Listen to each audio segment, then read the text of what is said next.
wrong foot on the wrong side of the wagon tracks. The only place I've called home is the place I'm never going back. Headed down the circles with my dreams all tied up in my path. Oh, gotta buy my empty pockets, aimless but forever free. Made my way to water deep, got a job place right in front of me. New friends by my side, we ride toward our destiny. Oh, oh, oh, give me in, shovel the dam. Give me in, I'll call your man. Going all in, risk it all. No matter how far.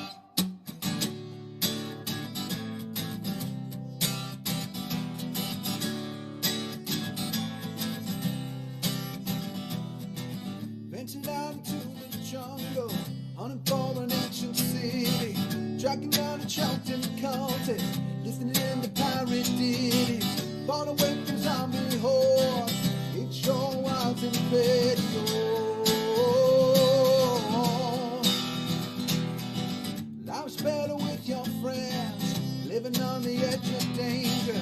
I wanted my life at home, with everyone a stranger. I'm only happy when I roam, my life's my biggest wager. Oh, oh, oh, give me in, shovel the dam. Give me in, I'll call your man. Going all in, risk it all. No matter how far. Around every corner, never know what comes next. Might be on the run forever, on life's endless quest. Pushing on ever forward, once the spells down the slide. I've got an ace up my sleeve, and it's time to roll the dice. Give me in, shovel the dam.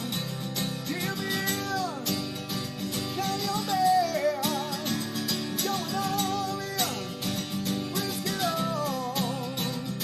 No matter how far. Give me in, shovel the dam. Give me in, call your man. Going all in, risk it all. No matter how far.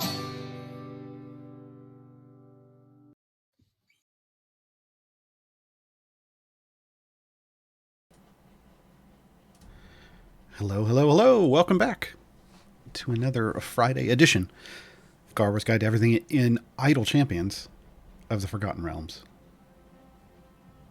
The free-to-play game on, like, almost all the platforms? Question mark? Yeah. Welcome, everybody. Welcome, welcome, welcome. I have foreseen this episode and the topics we will be discussing today. I have a feeling we're going to have lots of time gate questions. There may also be a certain divination wizard we talk about, who's also a cleric of Ogma. Maybe an update that happened recently that gave us more content for Icewind Dale. I have a feeling. We'll be talking about those things today. Speaking of, we should probably go do some of that content. Also, it is a Speedster weekend. And before you're all up in my chat going, but there aren't any speed buffs. It doesn't say speed buff weekend. It's a Speedster weekend. We've got 3 Speedsters. We've got Briv, we've got Shandy, and we've got Human. And you can get gear for them.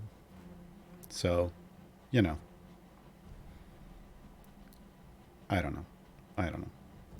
I don't know what else to tell you, folks. I don't know what else to tell you. They got this little chest with an arrow on it. It's pretty neat. And surprisingly enough, this is my shocked face. Tomorrow's deep dive Gaarawarr's guide is to speed champions. It's like there's some synergy this weekend. Where could that come from? I don't know. It's almost like we talk and stuff. So yeah. Yeah. Lots of stuff. Oh, I haven't done my Fool's Errand. Fool's Errand is the new Idle Champions Presents show coming Monday. Starting first episode on Monday. And we know who's in it now. We're going to have the special guests, of course. We already knew Briv was coming. Adam Bradford will be playing Briv. But we're also getting Alindra, played by Jen Kretschmer. She will be the other player and champion joining us. And we see that. Hey, look, there they are. Right there. They're both in the game already. Look at that. You and one of, I mean, come on. I've got 4 votes. There. Jen gets all my votes. Let's see. Oh, we got a reward yesterday. Ooh, gold happy chest. Yes. I think I voted for that. What do I get? Yeah. Okay. I got some small bounty contract. I mean, I knew it was all going to be duplicates because I have everything for her, but, you know. Yeah, 55. I threw a vote that way. Not that I don't like Ariza. I just, you know, Avalar. What do we got going on? So, yeah, you know, as always, if you have questions about the game, throw them in chat. This stream on Fridays is technically exists for people to ask questions and me to attempt to answer said questions. I think we do an okay job of that. Okay job. Let's see what happens. So what else? Oh, so we talked a little bit about A Fool's Errand. We talked a little bit about... Oh, Grant is in the game. Grant is not out here. Get Grant. Everybody needs to get Grant. Grant! Look at Grant. Grant, the baby blue dragon familiar. Arrived earlier this week. And I don't normally use this phrase, but he's totes adorbs. Go get Grant, folks. Grant is cool. Grant comes to us as with Alindra. This was something Jen wanted in the game. Grant was originally an egg that Grant arrived by airmail. Yes, Alias Buck. Thank you. Grant was originally arrived as an egg that Alindra found, and it hatched into a blue dragon. And she named it after her friend Grant Imahara. You can buy Grant, and all the proceeds, well, not all the net proceeds, that's the correct term, go to, oh, now I've got to put Grant back out, because, you know, reset. All the net proceeds go to the Grant Imahara Steam Foundation. So pick that up in the shot. That's one of the things whenever everybody always asks. I mean, we always get these questions. What familiars, what familiars are worth getting? Which ones should you get them? Where should you get them? Charity familiars are the ones you should really always kind of pull the trigger for. I'm going to do something really probably bad. We're going to try to do the newest thing in Icewind Dale with Strahd. I don't know if I can even do this. But anyway, yeah, charity familiars. Always pull the trigger on charity familiars, folks. In my opinion, if you can afford to. Because Codename Entertainment does a really good job of teaming up with real cool charities, like that are worth our support.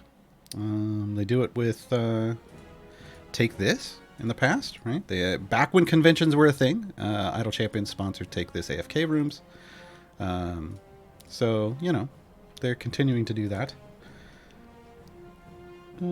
As usual. We won't ask you to rhyme during the show, we promise. No, I already said, like, I'm not rhyming on my show. I don't care what the title. The title of today's episode is a bit of a pun on that and things, which we'll talk about. Oh God, I'm having to think and talk at the same time. No, I'm not putting Xander in my formation. I'm gonna have to do that tomorrow, but that doesn't mean I'm gonna do it today. Oh yeah, Caddy Bree can come in.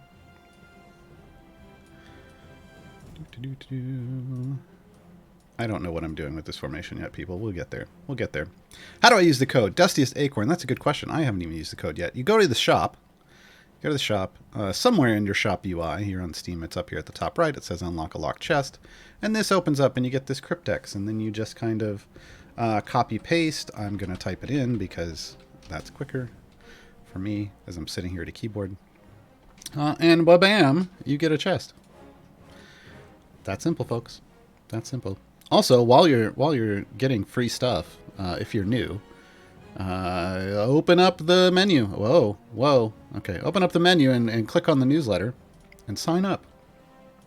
Every weekend they send out a free chest, and it would be a free Speedster weekend chest this weekend. So you would get gear for all 5 of, or well, if you own all 5 of these champions, you get gear for them. Otherwise, you just get gear for the champions you have.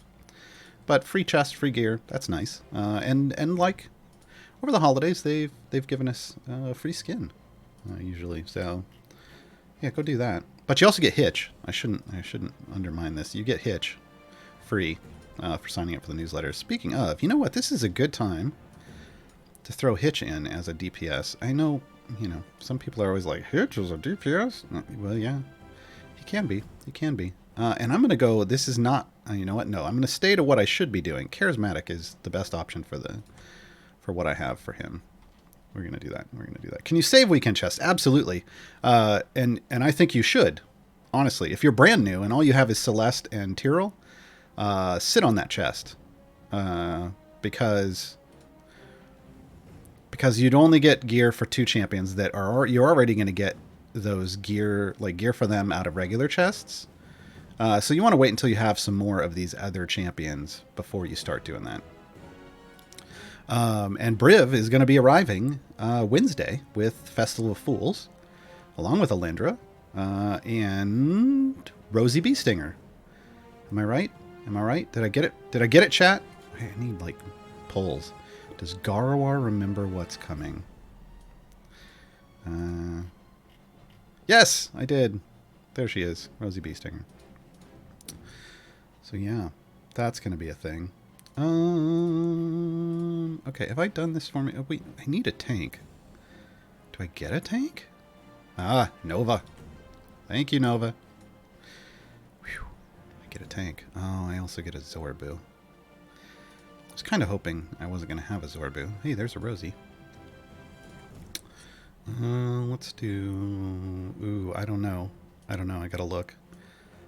Let's do some Stokey. Stokey doesn't pop up in our formations that often. So let's do some Stokey. We'll do some Talon.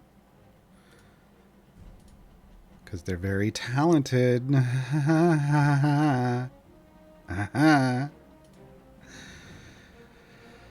It's Friday, folks. Just making it through the week means we're here to have a little fun and relaxation. So join in.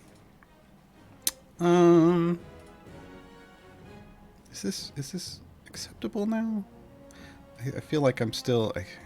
if I put Artemis in, this effectively then becomes an Artemis formation. I really don't want to put Xander in. I really don't. And Rosie is just a pure DPS. Does she have the charisma to get buffed by Hitch? If she does, okay. So we could do like a Rosie thing. But now I have to remind myself. Well, yeah, it's not going to matter. But, okay, spot weaknesses for everyone. Let's go over here. This is easier. I always want to put Talon near my DPS, but I think that's not a thing. Yeah. Yeah, I don't have to do that. Okay, so Talon can go in the back. I said something about a newsletter. I did, yeah. You go right up here to the main menu, or wherever the main menu is on your platform of choice, and you click on the newsletter. And you enter your email in, and you get a newsletter every week. It's probably already gone out for this week, or it started going out for this week, but you can probably still get your name in quick. Did I get mine already? I did. Hold on. I signed up for the newsletter 3.5 years ago, so I get mine basically right away.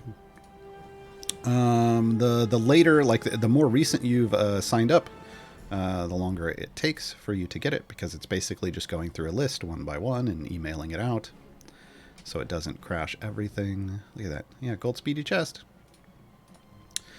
I like this. I did this because I'm actually gonna use...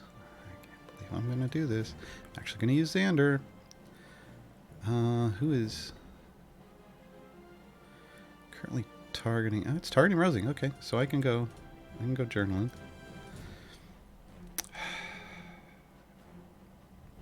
Variants. Variants are the only reason I use Xander. Let's get... We're not gonna... Do we want to do trying extra hard, or do we want to do follow closely? I feel like I don't know how much damage I'm going to need for this, so we're going to go for that. And I'm going to sneeze. Wow. Okay. That's my tell, folks. Whenever I touch my nose, I'm about to sneeze. Even I don't catch myself at it sometimes. It just always happens. Do I want anything? No, I think we're just going to... I think we're good. I think now we've got to get... or I've got to get... But you're coming along with me. We have to get 550 areas.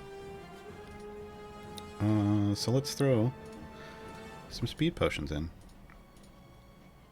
And we do the zoom zoom now. This is what we do. I do want Grant out here, though. Let's get Grant out to join the party somewhere. Here. Boom. There. You know what? I'm going to put it right up here. Because, this reminds me of Penelope's Chewinga friend. So we will put the friends up in the front line. All right. I'm going to get to the chat questions now. Sorry, chat. Herc work. Time gate. Should I go for depth or restart as soon as I get the chest unlocked? So, in the time gate weekend that's going on right now, it's a free time gate weekend up here. Boom. Time gate. You get one of 3 champions to choose from. And when you do that, they give you 2 options. Like there's 2 regular adventures. The goals are right here, 50, 75. Or if you're taking something you've done before, it could be higher. For those first adventures, I recommend pushing. So those first 2 adventure boxes that just say, hey, go to this level and get a gold chest. Push, because there's no restrictions there, and you're going to need some favor to get further on the later ones. Because the third one is a variant, and variants have restrictions that, generally speaking, make things harder to get to the level they want. It could be a level 75 requirement. It could be a level 125 requirement. It could be a level 175 requirement. So use those first 2 missions to push and get some favor. But when you go to do the variant, just get to the completion level and bail. Yeah. So, yeah. So it's kind of both, because you want to go for depth on the first 2, and then you want to restart as soon as you get the chest on the third one. IQ of 2, how much divine favor do you have to pull the kind of gold you're at right now? Yeah, let's see. Oral's favor, I'm at E36. But my gold find up here is at, E41%, because other things, right? Higdulce, Jim or Penelope via free time gate. Ooh. Jim is probably considered more useful in the current meta, but Penelope's a delight. Penelope's wonderful. And Penelope is one of the friends and family that are already in the game of Alindra, who's arriving Wednesday. And we should probably we should probably talk about Alindra. Should we talk about Alindra? Let's go talk about Alindra. Boom. Oh, you know what? No, here. Here. We want a different boom. I set this up and then I didn't even use it. Hold on, let's go back. Boom! That's the boom I wanted. Everybody say hello to Alindra, Alexandria, Garanahill, Sarbrand, Lore Keeper of Rime Spiro, Kinscribe of Clan Monkey Mouse, Daughter of Oblivion, Knight of Wonder and Captivation, Cleric of Ogma, Fate Changer, and Apologetic Daughter of Avern and Sophias. Coming to the game Wednesday with the Festival of Fools event, but arriving in Idle Champions Presents A Fool's Errand on Monday. So join Jennifer as she brings Alindra to the game. And Alindra isn't just what's coming. We've already seen Grant's already in the game, but if you take a look, Griff is coming too. Griff, the judgiest of owls. Griff, feel like Griff is the personification of judgment in the Forgotten Realms. Yeah.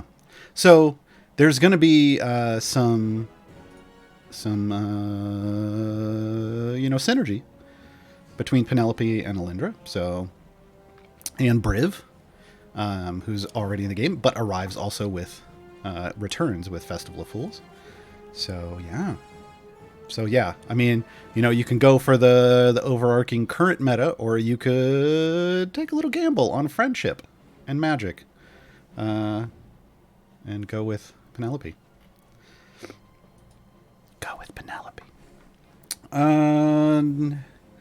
Prankster Olay, I've just finished picking up epics for my core and evergreens. Awesome.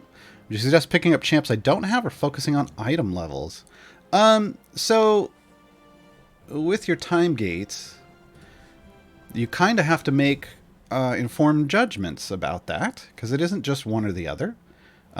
If you have all the champions you feel you need that you're going to actively be using, you could just start trying to get some better item levels. If you feel like you still need a deeper roster, especially for variants, if you're running into variants where you just don't have a lot of champions on the field, you may want to pick up more champions you don't have, right? So that's kind of subjective. It's very hard for me to say truly one way or the other. Yeah. Okay, I should probably hide that. We'll go look at the spotlight here in a moment. Let me answer a couple more questions though. Time gate choice between Narak and Jaheira. Jaheira's hips don't lie. No, that's the wrong person. Leaning towards Narak just because he's year one, but haven't heard much about him. I mean, I don't know that I'd lean towards Narak because he's year one, although, I mean, that's valid if you're just in the collect 'em all mode. Jaheira's more functional, in my opinion, than Narak. However, if you don't have a full roster of, like, Gold Find champions for your Azaka farm, Narak comes in and can boost Brunor with a certain feat equipped, and Dritzt, to make your gold find better in that situation. But outside of that, not used a whole lot. But he does function without gear, and that's always good for a time gate choice. Did I misremember him? Did I miss? A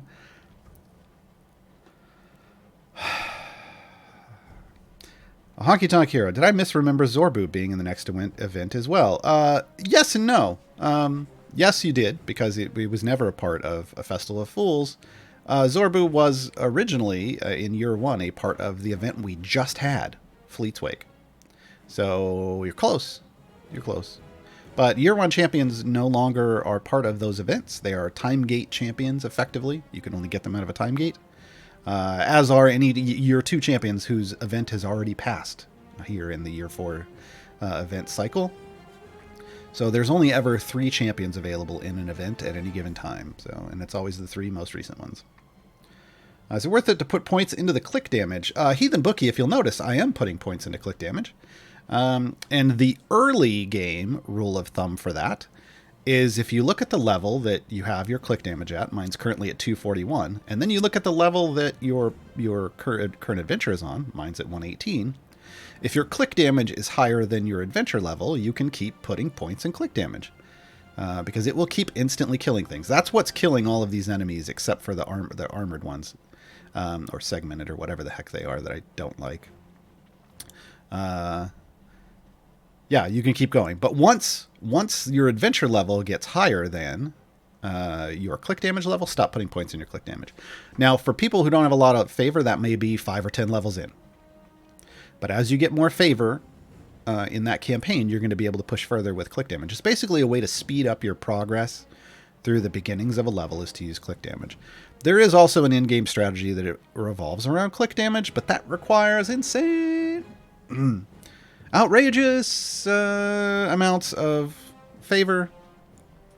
So like E35 plus favor, and a full roster of debuff champions. So, not really that thing. Who did I get my natural time gate? We're going to do this one, then we're going to go talk about Alindra. Who was it? It was, Nova, Wolfgar, and Volanya. So, I have all of them. Obviously, I have all of them. Plus, they're all in epics. So, I will make my choice based off the average item level, though. Volanya's at 91, Wolfgar's at 108, and Nova's at 90, so I'll do Nova, even though it's real close to Volanya, just to get the extra item levels. That's the only reason I do time gates anymore. For those, I wish it had popped up one of the champions I still need gear for. I have to do manual time gates for those. Let us see. Yeah, let's do this. Boom. So Alindra, arriving next week. And they have a link for Grant. Elf, Wizard, Cleric. So Divination Wizard, Cleric of Ogma. Alignment True Neutral. So that means she no worky with Mert. But qualifies for Vajra and Strahd. An affiliation. This is a new affiliation arriving. Heroes of the Plains. So this is the new name for the group that involves Briv and Avrin and Penelope and Alindra. And who else? Am I missing somebody right now? Oh no. Freely. Yes, they've got like 6 people in their group now. I'm gonna forget. And they, yes, as Lauren just posted in chat, they start up as the Heroes of the Plains officially Tuesday. So Monday, Idle Champions presents A Fool's Errand. Go see Briv and Alindra. Tuesday, Heroes of the Plains. Go see Briv and Alindra and Freely and Penelope and, well, not Avrin. Maybe Avrin probably might make an appearance since Todd's the DM. But you'll also have or Kira, Lauren's character. Yeah. I'm forgetting somebody. Oh, Whittle. That's Megan's character. That's the one thing that's off from if you were watching Silver and Steel. The one character change is that Megan is not playing Sophias. She will be playing Whittle. So the cast is a whittle different than it was before. God, I love that. Just a whittle different. Everybody else is from the previous shows, though. And yeah, slot 6 with support, pure support. Slot 6. I see that judgment, Lauren. But you know it was good. Slot 6 with Ashara. So this is an Ashara swap. We knew this was coming eventually, folks. Like Ashara, in Ashara's slot, there's Ashara, there's Kron, there's Evelyn, there's Krull, there's Shandy. Krull is no longer, the top dog. Ashara is considered one of the better DPS now, and Shandy is one of our favorite speed champions.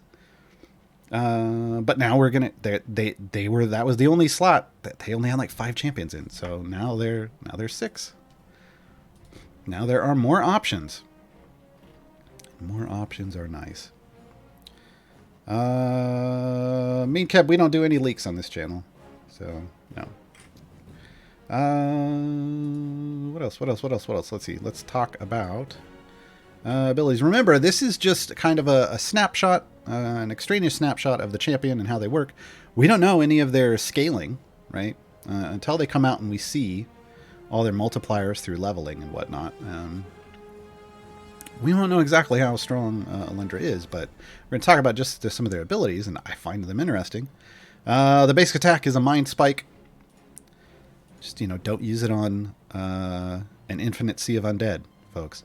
Linda reaches into the mind of a random enemy, daily damage, and slowing the enemy by 50% for 3 seconds. Portent.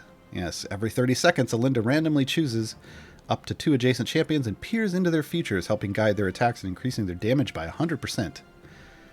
So that means Lindra's an adjacency desiring support champion. So she wants to be next to your DPS. Heroes of the Plains. If Portent is applied to a champion under the effect of certain Heroes of the Plains champion abilities, those effects are increased in power. Because they weren't strong enough, folks. Avron's mirror image. Doubles. Freely's unlucky for them. Doubles. Penelope's Chewinga mask. Tools for the job. Doubles. Brivs is receiving his Heroes of the Plains affiliation and buff in a later update. Well, I don't know. I'm hoping that's coming soon. But yeah, so things. That's a lot of things. That's a lot of buffs. Brows of Judgment. Oh, this is fantastic. Griff, Alindra's owl companion, sits on Alindra's shoulder and judges enemies as they spawn. Because of course he does. Of course he does. I was tossing it up. Like, was Griff going to have an ability? Or was Griff going to be the ultimate? Like, because he is the ultimate judge. So I wasn't sure if it was going to be that, which one it was going to be. But okay, so he's got an ability. 25% chance to judge normal enemies is unworthy. And 100% chance to judge bosses is unworthy. So every boss is going to be deemed unworthy. For each living unworthy normal enemy, Portent's base buff is doubled. Stacking additively. Well, increased by 100%. Stacking additively. Each living boss increases Portent's base buff by 400%. Unworthy enemies have an overlay that counts as a debuff for the purposes of Alindra's ultimate, but has no other effect. So the ultimate will just jump right into this. I have foreseen this. Alindra slips into a trance and foresees the death of all the formation's enemies. For the next 30 seconds, all enemies, regardless of whether or not they spawn after the ultimate starts, takes extra damage equal to the total Portent buff being given cumulatively. That's a lot. That's a lot to say. But, you know, they like the buffs. They like the Portent buffs. It all works together. Spec choices. Portent applies to 3 random champions instead of 2. So, you know, if you want to go with the multiplication. Extra judgy.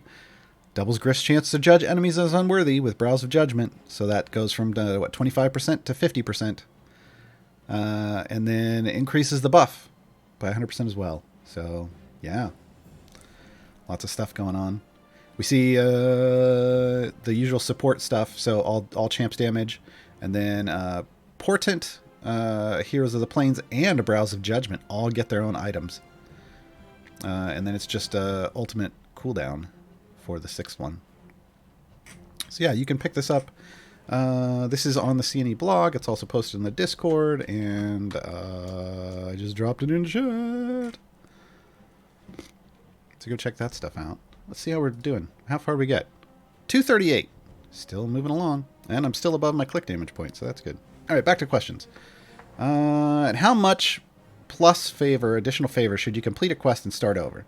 There isn't a number. There isn't a number. It isn't about numbers, and it isn't about percents. So like right now, like if I just gave you a flat number that said 1,000, well, I'm at well over 1,000. I'm at 3E17. That's a 3 with 17 zeros after it. But that's less than a 1% increase. But if I just gave a percentage, you know, I mean, sometimes if I said 100%, but you can't get that far, or you could get 1,000%, then those numbers make no sense. So what you have to do is figure out just how far you can realistically push. You have to learn what a wall is, and what a soft wall is, and what a hard wall is, and how to try to get as far as you possibly can with your formation and earn as much gold as possible. And then don't sit at that wall too long. Don't sit at that wall too long. Hold on, I need to do the emote thing. Hold on. Muting for a moment. Gotta sneeze.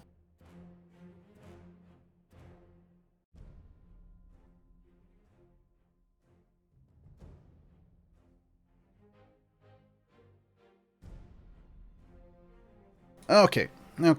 And we're back. I know. It looked like I didn't leave. It looked like I was still there. It's so realistic. It's a free time gate weekend, Kagurumar. I don't know which time gate to pick, Lucius or Zorbu. Probably Zorbu. Still a strong DPS choice. I would say one of the top two, Zorbu and Ashara, depending on how you want to build things and what champions you have. He does have quite an investment to get to him, so you know. Given a choice between Regis and Esmeralda for my free time gate, Juliet.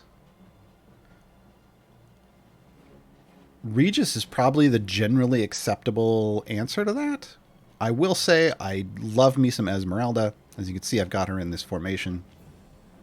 Esmeralda helps out quite a bit with segmented health and armored enemies, especially if they're like undead or fiends or humanoids or monstrosities. So a bit more of a niche use, but I love her so. Hyola, Xander or more gear for Human and Warden? Go Human. Human scales incredibly well with gear. So if you're choosing between Human and Xander, or you and Warden, go Human. My favor's around E15 range. A tall, and the amount I can push has been cut down to 20% favor gain per run. Is that normal? Pretty much. Yeah, what's going on is, well, there could be lots of things going on. So what's going on is your power that you have available in your formation is staying fairly steady. So you have to find a way to boost your power. That can be adjusting your formation to optimize it better. Maybe it's just not optimized correctly. Or maybe getting different champions, like trying out different champions is better. Maybe you need more power and blessings. Maybe you need to invest some of that favor into blessings. Blessings are right up here, right? So you get bonuses, permanent bonuses, by investing some of your favor into them. Just make sure your warnings are enabled, and if the warning comes up, don't do it. That's the general rule. So it could be a lot of things. At E15, I'm gonna say, yeah, it's they're. You make sure you're choosing optimal blessings. Make sure your formation is optimized. It's usually after. Uh-oh. I just had a weird warning about the stream, so I will keep an eye on it. It's usually after E20 or so that you start having major issues, and you can't get your power from gold anymore and from favor. So raising your favor isn't as important as getting power from blessings and getting gear on champions. I was talking to somebody in Discord the other day who just didn't spend gems on chests. Was sitting on gems and was saying it was just a grind, like to get gems, and they didn't want to spend those gems on chests because it was so hard to get them. And it's like, no. Spend your gems on chests. Because chests equal power for your champions. All those duplicate items give you more item levels, and more item levels mean power, and that's what moves you forward.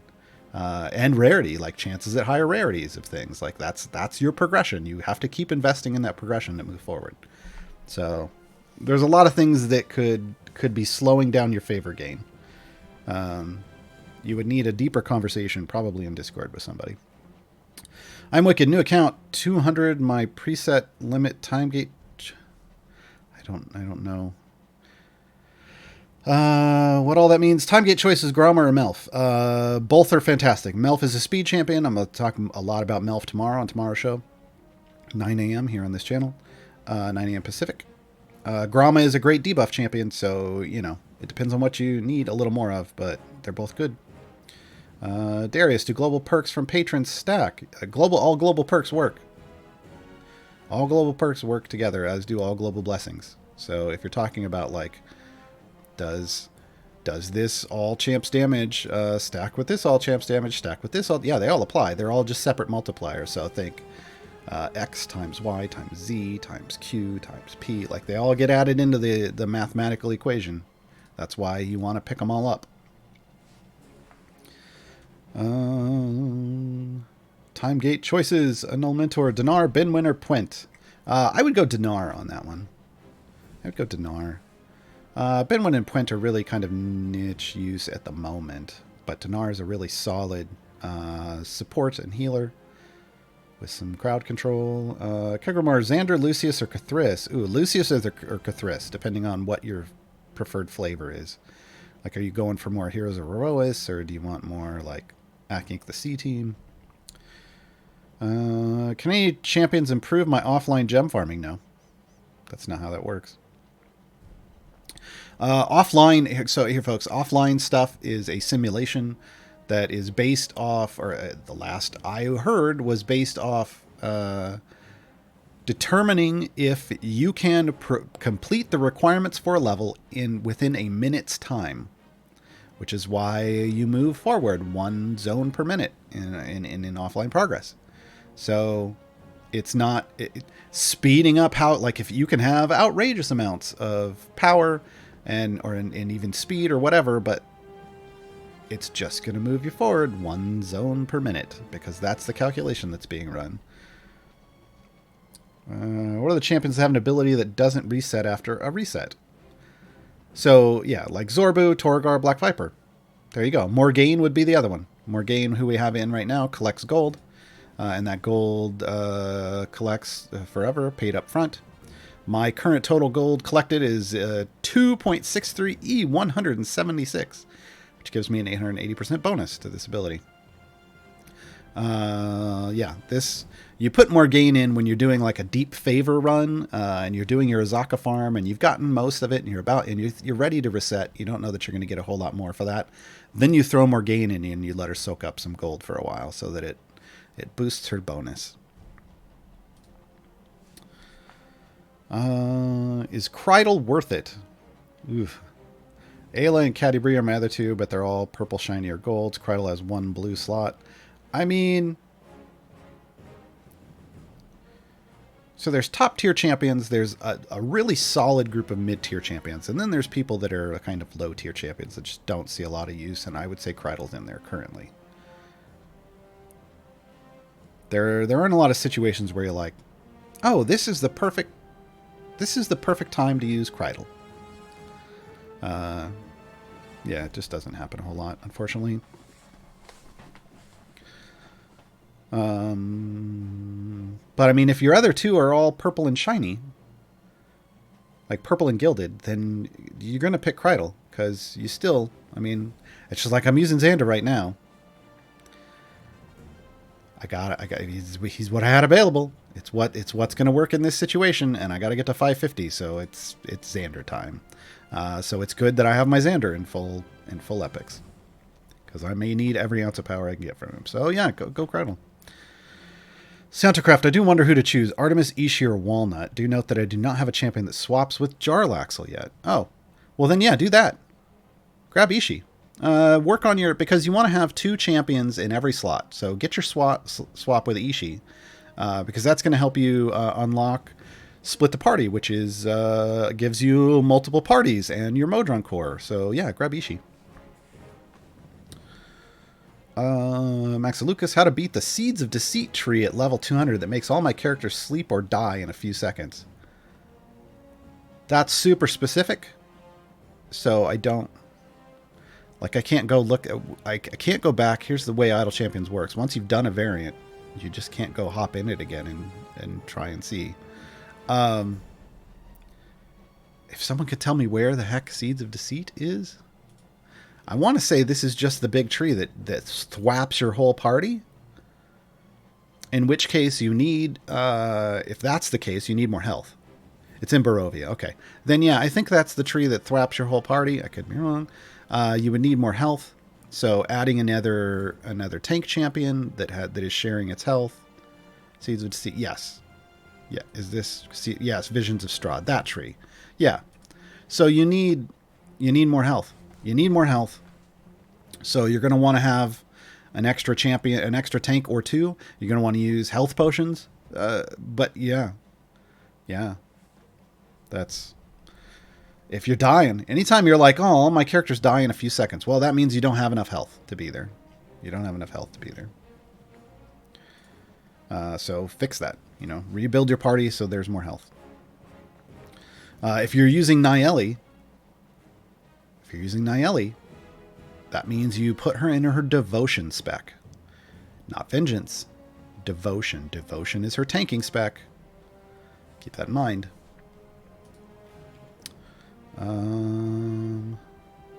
Or somebody used too many caps to to put in chat. Calliope does help, yes. Yes, use Calliope's ult on the screen before, but also place Calliope in a potentially build your formation in a way that Calliope is within 2 spots of everyone, so that the shield goes up on everybody. But that doesn't matter if you it still won't matter if you don't have enough health, because Calliope's shield caps at a percentage of your champion's health, so you've still got to give your champions enough health. But Calliope is a great damage prevention. What's the highest known achievement level in game? Hrothgar, do you mean like for adventure level? I mean, there's lots of different achievements. Like gold.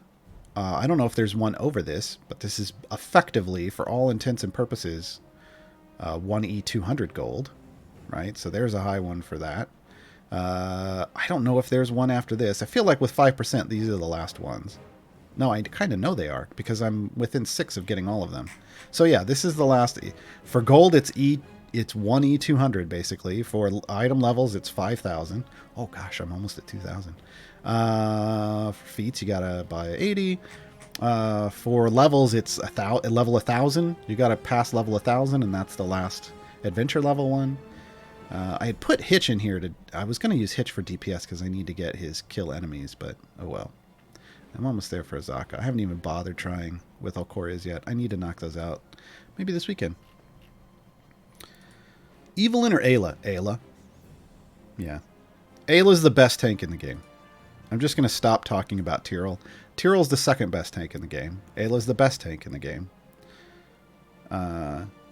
Every other tank comes like a good few levels below them in terms of survivability. So silver or gold chest to increase power. Porque no los dos. It depends on your situation, right?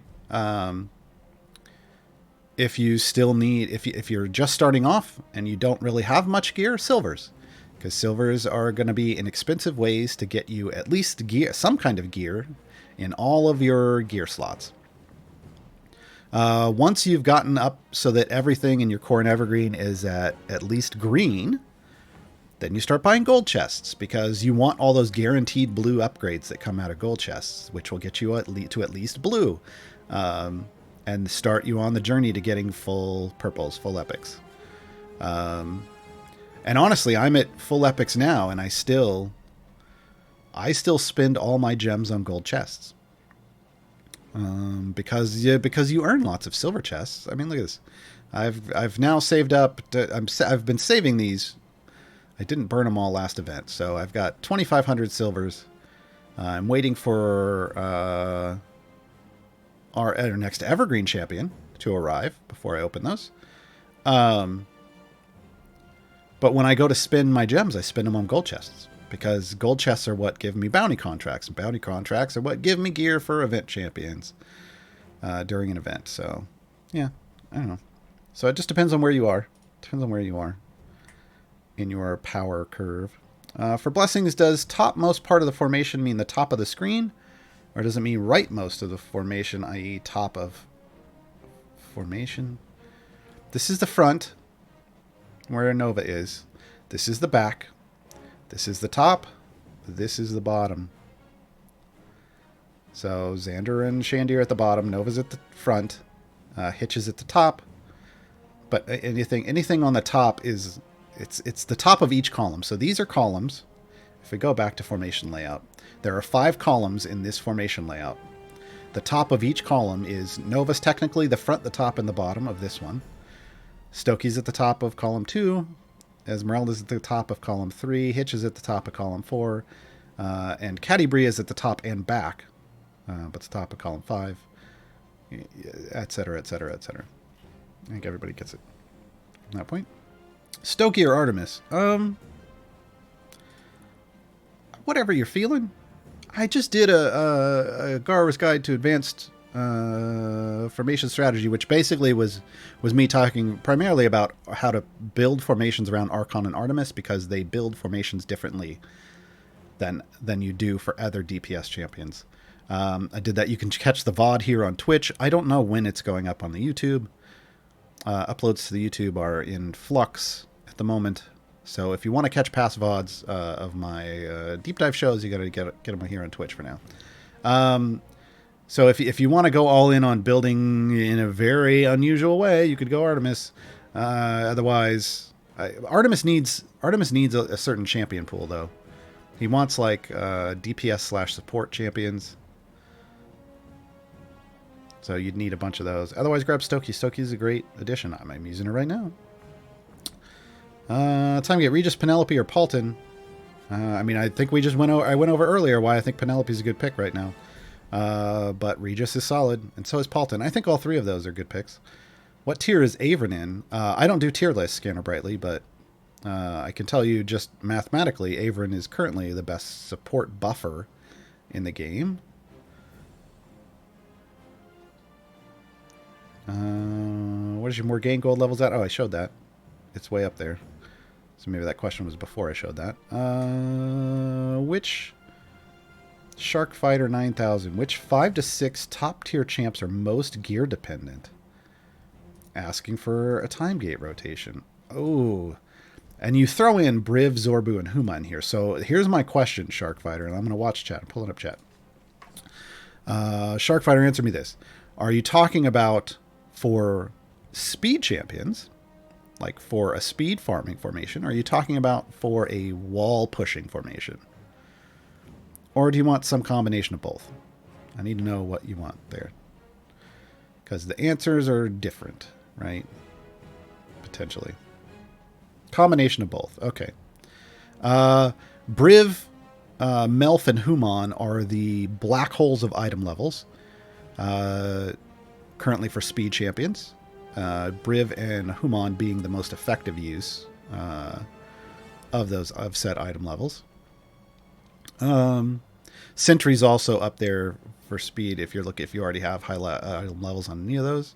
But usually you can just keep dumping into Briv and Human and see solid results until you get Briv to like quad skip 100% or something. I don't know. Some wild thing that I am not anywhere remotely close to.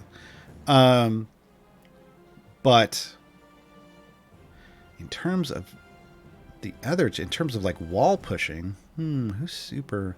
I mean, having good item levels on Avron, specifically this, his mirror image, so slot 3, that's his big deal. Mirror image is his big deal. So that can be real solid. I think having a solidly built Ayla works, because you want to, like Storm Soul is going to give you some bonuses, some debuffs, and then having her health, because her shield scales off her health. So having her slot 4 nice and high is going to be fantastic. And basically gives you that ultra durable tank. Tyrell, though, also in this slot. Tyrell's slot 6. You don't hear that often, but Tyrell's slot 6. Hard capping his ultimate is what lets you keep his shield up constantly. And then, after that, having... where is it? Oh, it's slot 1. Wow, okay. So having his slot 1 health item super high gives him an enormous shield. So Tyrell and Ayla and Avron like super high item levels. Briv and Human will eat all the item levels. Sentry has a cap, so she will eat them to a certain degree, so it's nice to invest in her with an end in sight. And then Melf has, you can go forever in him, but he's not as efficient in terms of a lot of speed math people as Human is. Yeah, like in those ranges.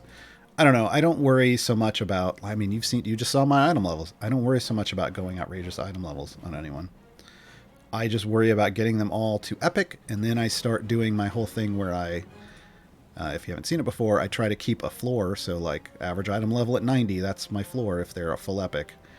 And like Zorbu is at like 99. So I don't go wild with his item levels. Avron's at 93. Like I obviously haven't gone super wild into this. Ayla's at 171, but that's because I picked up a bunch of packs that had epics, like golden epics, right? That's going to artificially inflate it. Birdsong versus Cradle versus Warden. Ooh, that's probably either a Birdsong or Warden, and I would Kluge Devil, and I would go with whatever you need to kind of fill out. If you only have one champion in either Birdsong or Warden slot, then pick up, the one that you can get a double with. Otherwise, what you might need for any variants that you have. But Birdsong and Warden are solid. Warden's got a debuff that's currently still a lingering debuff. So you can pull Warden out after you put it on and it still applies. How many gems do I get from bosses? Oh, it's like an RNG roll, Darius, and I don't remember what it is. Some people in chat have probably already answered.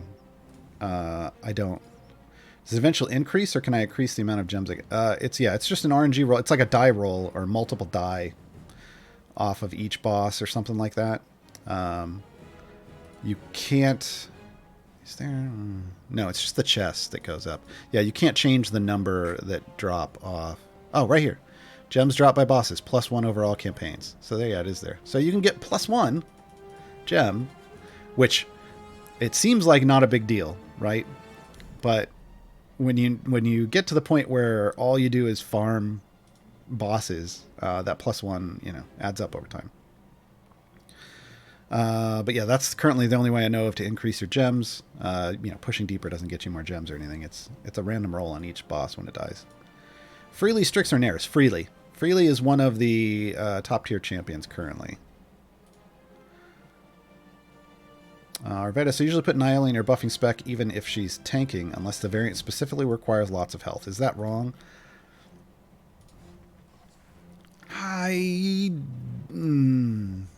If you're having trouble with your survivability, then you chose the wrong spec. If you're not, fine. But just know that when you put Niali in her Vengeance spec, she does not gain as much health, and she does not share that health with anyone else. So you are going all in on damage and saying screw it to your survivability. What are the pros and cons of Hitch's spec choice? I'm guessing daggers if he's DPS and charismatic if support. Nyriath, not. You would guess that, but that's not really it. So because of the way Hitch works, he has the ability to throw, a varying amount of daggers, depending on if you go and you can increase it by 1 with that spec. You can increase it with a feat. As in fact, I have that feat equipped. And then you can increase the chance of ricocheting. It's gonna depend on what what feats you have for him. These are the last I did a real hard check between all of them because I wanted to know. Coil daggers and excess dagger storage are the maximal feats for him, the combination. And then you do the charismatic spec choice because it ends up giving you more consistent, higher amounts of consistent damage at that point because you're already getting an extra dagger from this than if you were to pick the extra dagger. So this combination with charismatic is your both DPS and buff and support choice. I will pick more daggers even with these slotted if what I am facing are things like these pelotons. No, they're not an exercise device. Peritons or whatever. If I'm dealing with lots of hit-based things or armor, if he's going to be my DPS, armored-based things. But when if I'm running him in a speed formation on Mad Wizard, I want him in more daggers because I want him potentially bouncing more daggers around against those barriers, right? So it just depends on it's more about what you're facing than what role he's filling. Even though he's supposedly just a support champion. He's not. Mad Choice 64, buying gold or Modron chests for gems. You can't buy Modron chests for gems, first off. Or saving. So buying gold chests for gems or saving gems for familiars or a second Modron core. Yeah, I just want to be clear. Unless they changed something in a recent patch. No, Modron chests are for gold or for real world money, gold, not for in-game gold or gems. And that's kind of up to you. There is a gems visual aid that I worked on with Mars. That kind of gives you a thought process for that. But it depends on where you are at in your progress. There's the link to it if somebody didn't put it in already. Yeah, it's at a certain degree it ends up being it's really up to you. All the time it's really up to you because it depends on what do you need. Do you need actual gear or do you need some quality of life enhancements? That's what a familiar is. They're an automation quality of life enhancement. Might mean Mertz currency. No, because you can't buy a Modron core with Mertz currency. So yeah. I mean, you either buy your gold chests, which is usually if you're not full blue yet, you should be buying gold chests primarily. You can get some of the cheaper familiars as you make your choices along the way. But then there's a certain point where you just have to decide, do I want to start saving up for another Modron core? Do I want to buy more? Do I need more familiars? I mean, at least get all blue before you start thinking about saving up for the super expensive stuff. You can buy a Modron chest with favorite currency. I know that, Spirit Claw. Yeah, I know what you can buy with currency. But you cannot buy because they put all. So look, folks, buying gold or Modron chests for gems or saving gems for familiars a second Modron core. There's no second. This tells me they're talking about green gems because there's no core that you can buy from any patron currently. I'm just pointing out that you can't buy Modron chests with gems. Now, if you want to have a whole other... Oh, hey, we did it. You want to have a whole other conversation about whether you should be buying patron chests or Modron chests. We can have that conversation, but that's a whole other thing. Does anyone actually DPS with Hitch? Arvatus, I hope new players do. I still do it in variants. But as a new player, Jarlaxle is usually the best DPS starting out. And then depending on what events you're starting around, you may not have a solid go-to second DPS. It's honestly, it's not really Mert and it's not really Jam Jam Minsk or Jam Jam for reasons. Hitch outperforms them. It's definitely not Delana. Hitch outperforms them, and you can use Hitch as either a support or a DPS. So you can start off with a Jarlaxle formation and put Hitch in to buff Jarlaxle with Charismatic, and then you get to a certain gold point where then Hitch is doing more damage than Jarlaxle, and you can just free swap them in the formation. I ran a new player account for 3 months and completed... I unlocked all of the Evergreen champions and completed most of the campaigns and maxed out on most of the blessings. I did it with the bulk of that work with Hitch as my DPS. So, he's solid. I see Jam Jam, question mark. Yeah, Jamila. Jam Jam. Scanner Brightly, how exactly do you earn extra chests in a time gate? That's a timely question. I know, folks. It's just, this is what you get when you come to the show. So, time gates are different than events. They're not the same. Anyone who tells you they're the same is misinforming you. In a time gate, you get 3 gold chests max. Max. You know what? I'm going to go in. You know what? Here. You know what? We beat this. Man, I can't believe we did that. I can't believe we actually completed something with Xander. There you go, folks. Even Xander is useful. Even Xander. Hashtag even Xander. So let's go in. This is what it looks like. When you choose your champion. So these are the first 2 adventures. These are basic adventures. They have no restrictive rules. You just got to get to 50. You got to get to 75. All of these are gold chest options. This is your variant. I have to get to 125 for this one. This is your variant, and it's a gold chest. Note there's no silver chest. Note that free plays just say Meister's Favor, because that's really all that. There are no other. It's just these are the only 3 gold chests you're going to get. Yeah, we'll let that keep showing. Once you get in, we have basically the right amount of time for this too. Once you get in, you, like I said earlier, you want to push as far as you can. We're going to do this like this. You know what? We're going to actually, just because I want people to be like, what just happened? There's going to be some new players that don't understand what's going on. But yeah, so brand new time gate. We're going to load this up and we're going to go a little crazy. What I do is I usually just run just the hour potions, but we're on stream, so we're going to add an epic there for speed.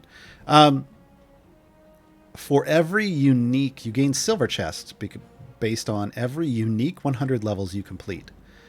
So it's not like events. Events, you do free play events to 50, complete 50, and then you get a random chance at a chest. That's not a thing in events or in time gates. In time gates, you have to actually put the work in. So you have to get to level 100, and then you get a silver chest. Then you have to get to level 200, and then you have to get to level 300. You can do all that in one run if you have the power. But you earn 1 silver chest per 100 unique levels completed. I can't complete this adventure and then go to a next adventure and then get a chest on level 100 in this same time gate. I would have to close the time gate, open a new time gate to get more silver chests. So let us see. So we're gonna go zoom, and try to do this just with as much speed and haste as possible. We're going to throw Freely in, though, because I want the extra favor. We'll get some Human up in the house. He actually has to be in the very front in this formation, because it's only 4 columns. You can tell where Human has to go for his speed effect. We'll go over more of this tomorrow. We need more levels on him. But it'll tell you, like, right here, front column or middle 2 columns, back column. Sometimes it will say front 2 columns. That's in a 5 formation. Yeah. We're going to go over all of that tomorrow. So if you want more stuff on Speed Champions, tomorrow morning, 9 a.m. Who else do I want in this? Yeah, let's do Binman. Let's do some gold generation.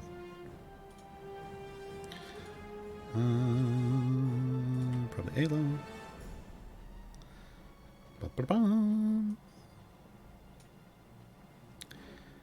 Oh, and a point of fact, you can jump levels with Briv somewhere other than the front. Just in case you didn't know that, folks. In case you didn't know that.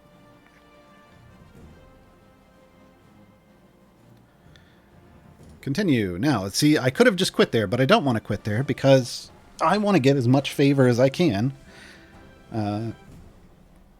on this run, so that, because I know I have to get to 125 in that one variant, so I'm going to try to get there.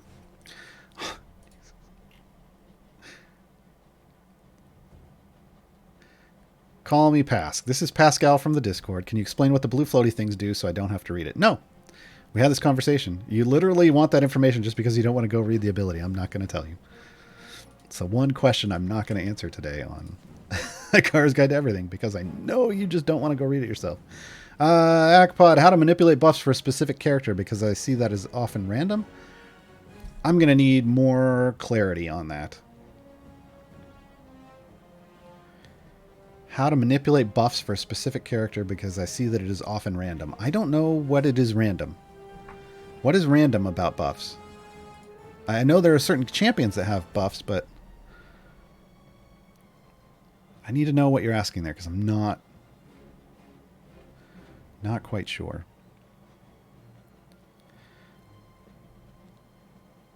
You know, Gaarawarr, you got to teach people to read their... But yeah. Where do you think I learned all this stuff? I read the abilities. And if you don't have the champion yet, you can go to the wiki, or you can go to the Reddit.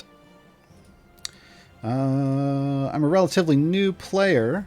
This is from Escarp. Dinar, Xander, or Lucius? I would go Dinar. There we go. Oh, hey, there we. I was waiting for to get up to Melf because I want Melf for speed. There. That's kind of. I don't think there are fiends in this, or I would put Havilar in instead of Omen. I think we're fine. Second account question: Strix or Puent? Strix. First account: Evelyn or Nova? Ooh, either one. Probably either one. Figure out what you need for that slot. Third account. Man, is this Mars on a different account? Barrowin or Warden. Darius, if I have 2 or 3 tanks in a front row, according to what does a boss decide which tank to hit? RNG. Yeah, RNG. I mean, you're answering your own questions there.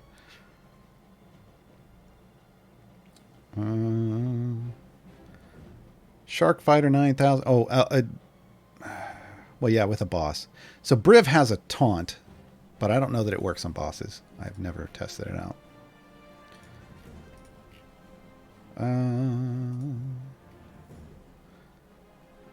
Share my Timegate pain. Evelyn, Torgar, or Rosie. Rosie is coming next week, so that's not necessary.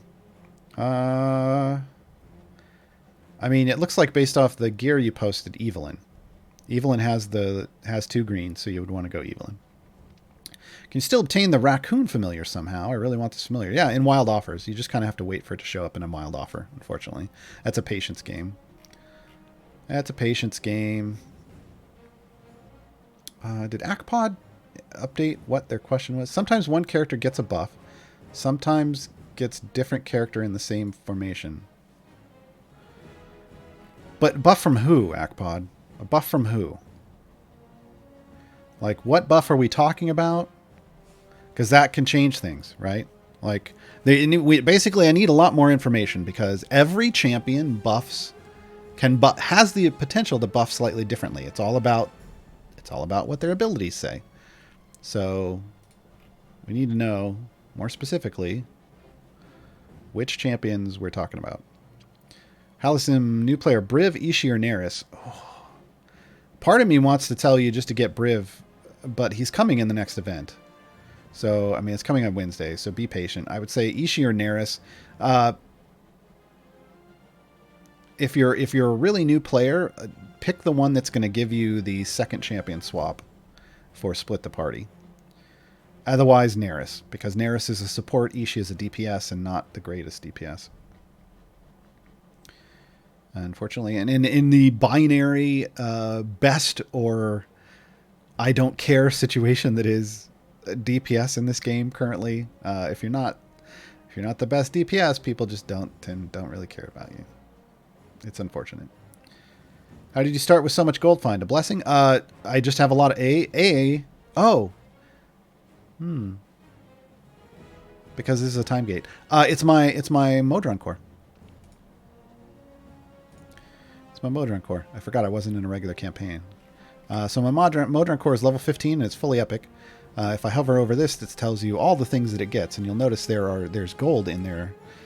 There's gold in them there Modron cores that gives me a nice bonus to my gold find, no matter what. And then I also have champions in here that are giving me extra gold. Along with, are there global blessings? See, I haven't paid attention. I don't think there's any global gold find blessing in there. No, I mean you get more gold off like killing certain things. Yeah, like deep pockets, but that's not really the same. Yeah.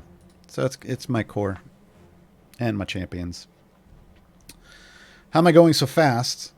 Speed potions and speed champions, a combination of both. So I've got 2 speed potions up, but I also have a Shandy in my formation, and Shandy acts like a speed potion. So my speed is currently at a 9.281 modifier. Plus, I have champions that do all kinds of speed effects. We're going to talk about all the speed effects tomorrow. Yes, including Xander. Is there an open order for chests for time events, or does it not matter? Ultimately, it doesn't matter in terms of the power, and you're going to get with, hold on. How do I do this without people attacking me and saying I'm giving misinformation? This is a constant battle. If I don't say things exactly the way some people want me to say them, I get told I'm spreading misinformation. Given an infinite number of chests of all types to open, there is a proper order to maximize your power. However, because you get such a limited number of chests in time gates, it doesn't matter. It doesn't matter. You're going to get the same amount of power, roughly. I mean, you know, you may get lucky, you may not, but it doesn't matter. If you care about your collection, you want to open silvers first. But again, out of a time gate, you're not getting enough. You're not getting enough silvers for it to matter. So just open your chests and enjoy your gear. Is Nayeli worth using as a tank in some situations? I mean, she's the starter tank. She's a core tank that you learn to play the game with. So yes. Even later on, there are times where, I mean, you're not going to have any other choices. You need to learn how to use all your champions, folks, and you need to learn to use how to use them in their different specializations. But Nayeli is the easiest version. Either she's tanking things, and sharing her health and being a good tank, or she's just focusing on buffing her damage while taking a beating and falling over.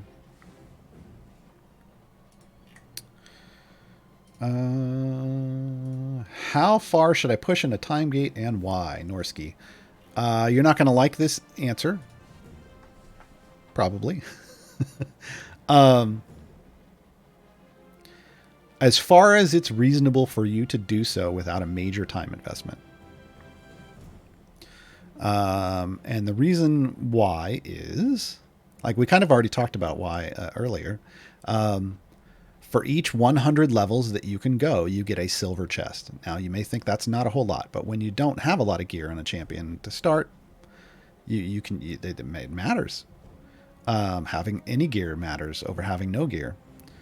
So, you know, if you're early on and you can only push 200 levels, at least make sure that you can. At least make sure you can do that so you can get your second chest. But if you can get to like, if you think you can get to 300, do that. But if it takes like all 3 days of your event, if you get to like 200 on the first day somehow, that wouldn't happen. But if you did somehow, but then it took the rest of the 3 days of the time gate active of grinding and resetting and pushing and to get that 300, to get to 300 and get that third chest, it's not worth it. That's not worth it. Right. So you kind of have to figure out like what is it easy for you? A brand new player may have a hard time getting just that first level 100 chest, quite frankly, if they don't know what they're doing. But me, I know, like I'm already up to 400 here. I know I can probably clear 700. That's why I kind of put all the speed potions on, because I want to see if I can clear 700 in this specific time gate. This is a dragon.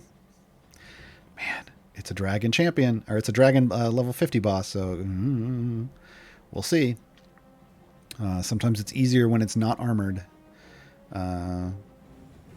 So you want to push as far as you reasonably can without making it a big thing, because I mean, you're going to get a favor conversion out of a time gate, but it's a quarter of the amount you would get out of an event. And I'm going to sneeze again. See, touch my nose. Hold on.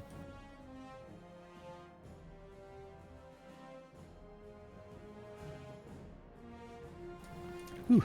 Okay. So yeah, it's just, I don't think it's worth pushing for favor so much as just try to get whatever is reasonably efficient in terms of those 100 level increments for your chests. Generally speaking, if I was doing this off screen, I would have popped an hour potion for everything except for health. And when the potion ran out, I would reset. I wouldn't even care what level I was on. And then I would go into that second adventure and I would do that again. And in the second adventure, I might push. If I didn't clear 700, I might push to get 700, just because that's where I know I can usually get.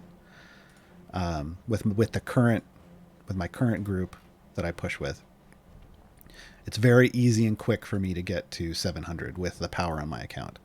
And then I do the last variant, and the second it's complete, like second I reach the completion level for that variant, I bail. So I'm done with an entire time gate in 3 hours or less. But other people, it may take a lot more work to get to places, right?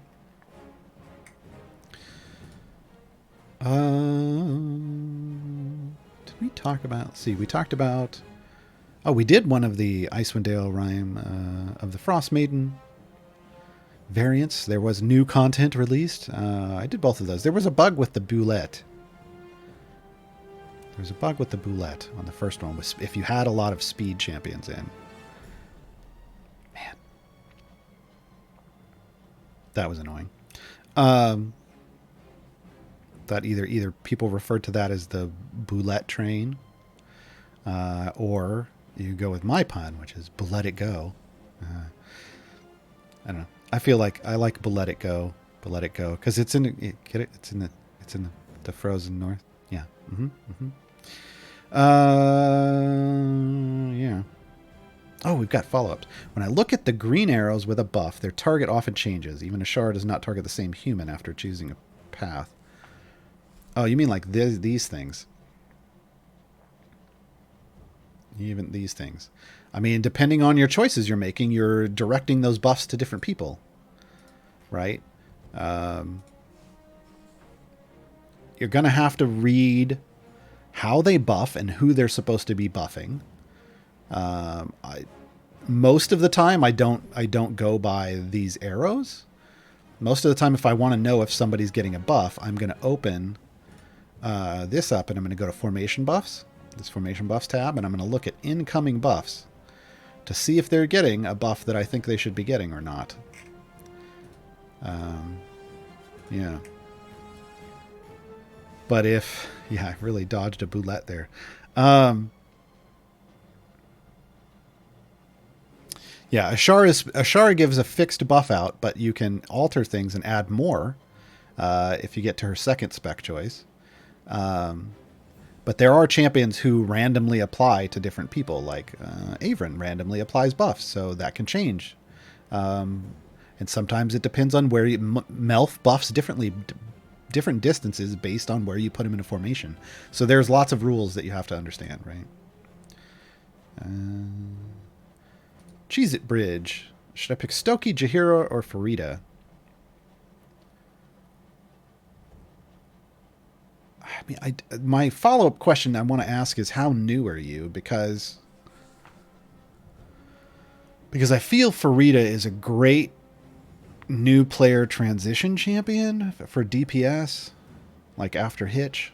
Like Jarlax will hitch into Farida is nice. But if you're beyond that, or you have a better DPS already, then you're going to want to go with either Stokie or Jaheira. Jaheira? I don't remember. Yeah, Jaheira's right here. So it would depend on who else you have here in this situation. Stokie or Jaheira. You're getting someone in this slot, so Jaheira's more just straight up support, or can be a DPS, whereas Stokie is support and gold find, so kind of what do you want? But yeah, I'm kind of old school. I like Farida as a DPS champion, and I like her mechanics, but she's just not super top tier. But that doesn't mean she's not useful early on or even in the mid game for you. There are times where I'll break out Farida even in in-game stuff, just to see if she still has enough power to do it, and a lot of times she does. Which chests or which quests do I need to open the third patron? I have all the other requirements. Oh, you need Towering Expectations, which feels like a lot of what I have when I go into these shows on Fridays. Towering Expectations is Barovia. It is the very last adventure in Barovia. So you have to push through the Sword Coast into the mists of Ravenloft. And get all the way through, and spoiler alert, crash that wedding, if I remember. Isn't that the wedding one? Yeah, that's the wedding one. Yeah, Guest of the Groom. Yep. Let's go crash that wedding.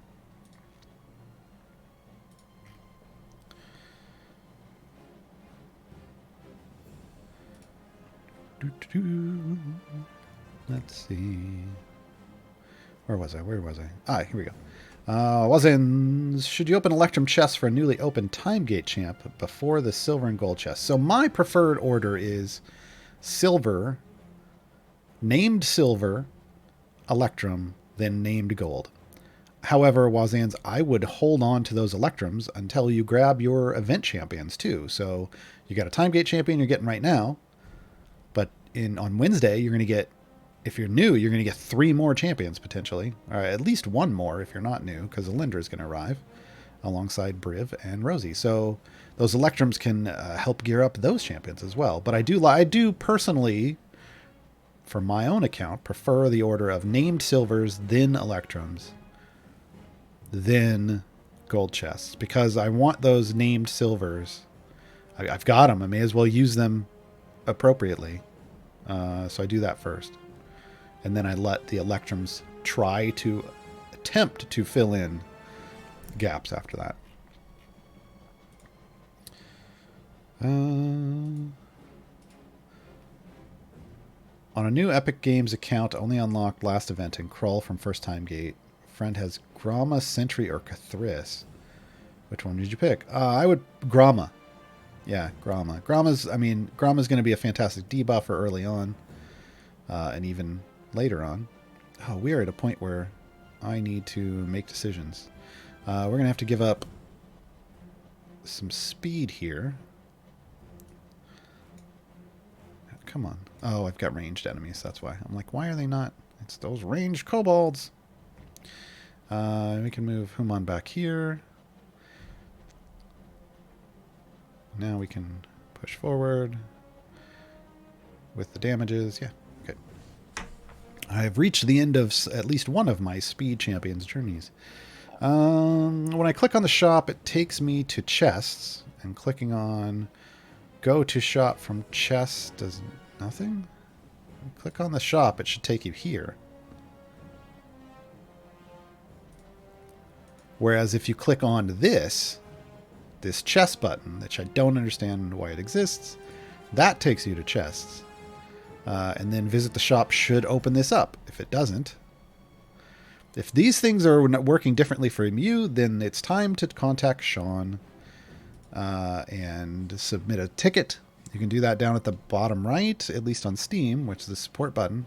You click it, it says, do you want to support? We'll open a new browser tab and submit a ticket. Will that lose my progress in adventure? No, all that gets saved. All that gets saved when you close your client. So if you're still in an adventure when the time gate closes, do you get kicked out, or is that just for starting?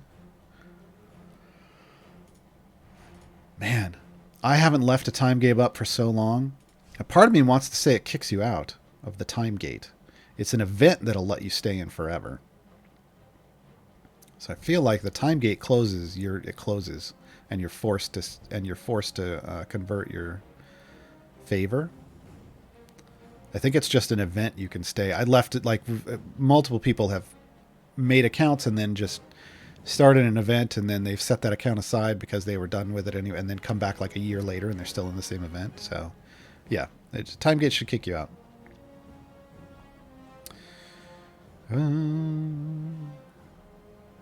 Robogoblin saves all the Electrums for Lindra. I mean, I've been saving them up. My thing is just to save them up between events. So I'm up to 44, which feels a little low, but yeah, we'll see. Is there a way to force a save state before closing the game? Some platforms might have that. Usually it's changing levels, but I don't. Every few levels it should be updating your save in the cloud roughly. Like whenever you pass a level, you should see that it does that like saving thing. I don't pay attention to it anymore. Because generally speaking, if you got there, you should be able to keep going, even if you lost a few levels. Should have made Sean do a rhyming stream. Oh, I don't know that he would like that very much. I mean, I'm definitely not doing it. Okay, I need more damage. So who are we swapping for the damages? We have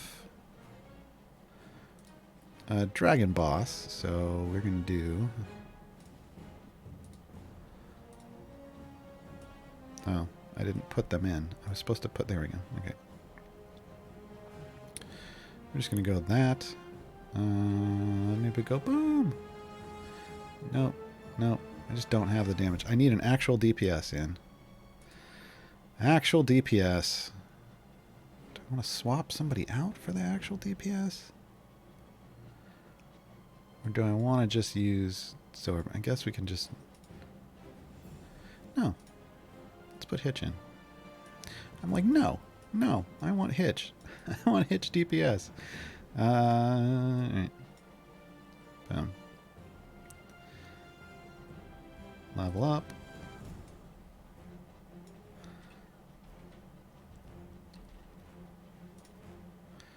Fire off the Crawl ult, and the dragon goes down. There we go. Alright.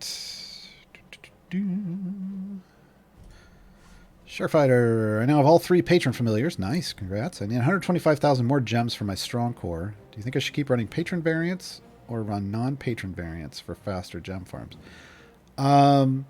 I like the idea of combining things to be more efficient. So if you're still trying to work on perks and influence, I would do that while just gaining the incidental gems that you get alongside that. I would also say we did get teased. There was an accidental push that pushed a speed core out and then was taken away right away. So I don't know that I would recommend spending your gems on a second core right now. I would keep saving, basically. So even if you hit that 500,000 gem mark, I wouldn't spend it until we know more about when that next core is coming.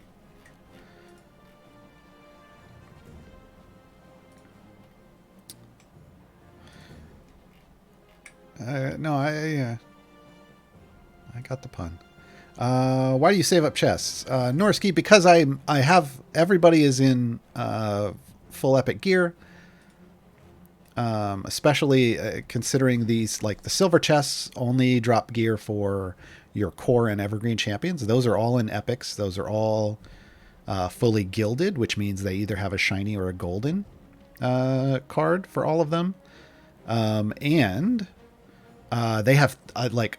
all of them have over 1,000 item levels because I've been playing this game for 3 years and the duplicates have just stacked up. So there's no reason for me to open shinies or silvers right now. Same with Electrums. All of my champions are at least in blue gear. So I don't necessarily need to open them yet. So I wait until new champions come out and then I open my Electrums. That happens on an event.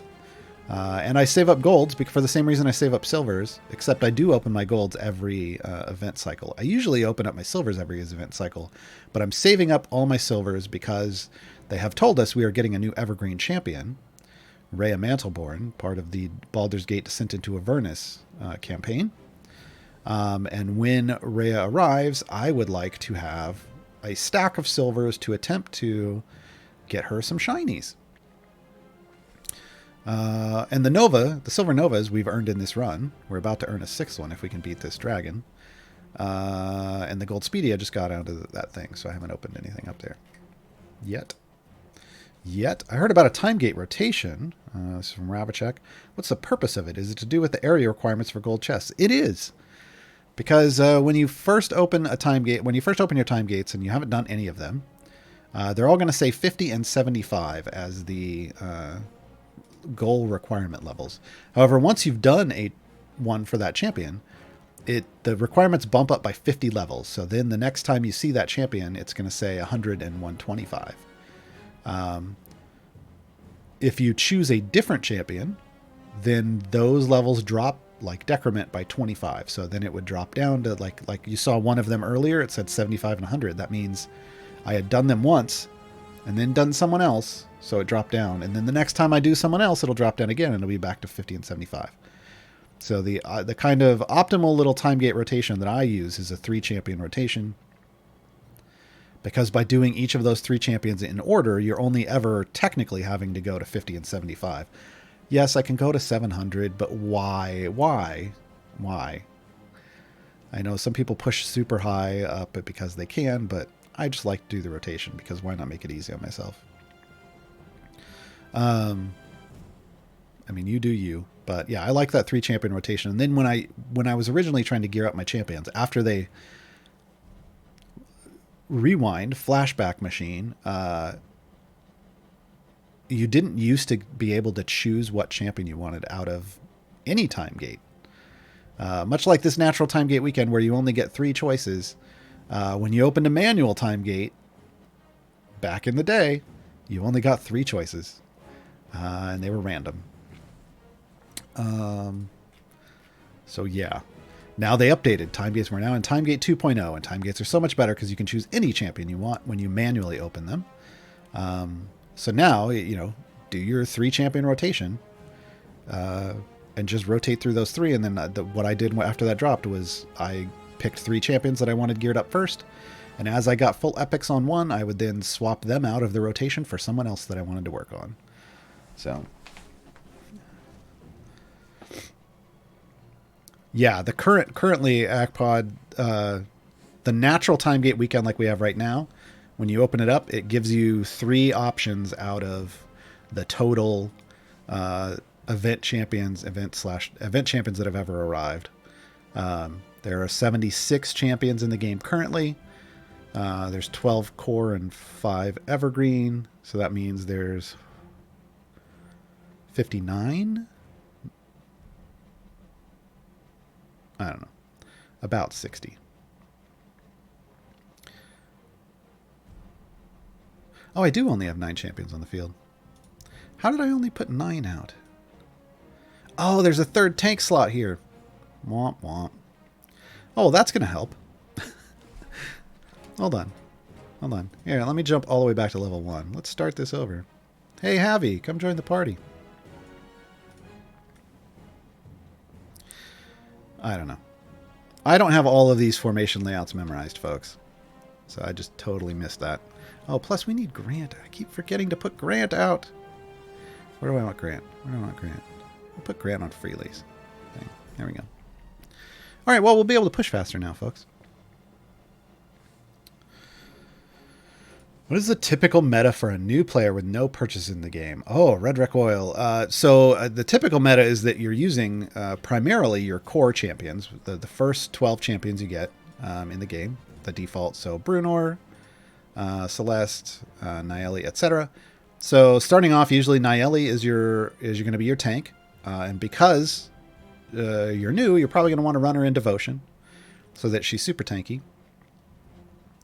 But that means that your DPS is going to be in your second column, always, because Nayeli buffs the column next to her, or behind her, right behind her.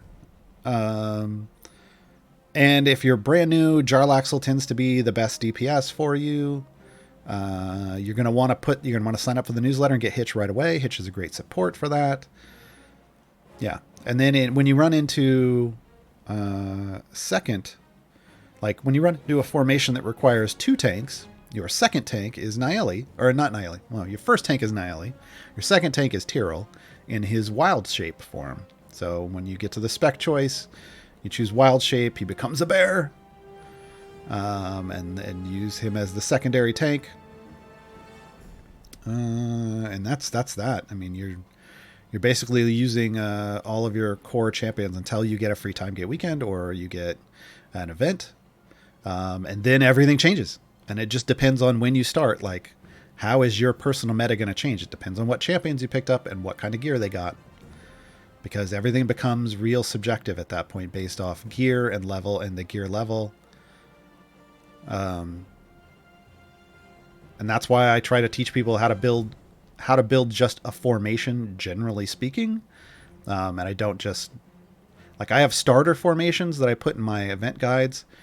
But I say, right under that, if you have other options that you feel are better, use them. This is the point of the game, is to experiment with your formations and find out what works best for you. Because outside of those first starting 12 champions and Hitch, Everybody's going to grab champions in a different order. Everybody's going to have different gear on those champions.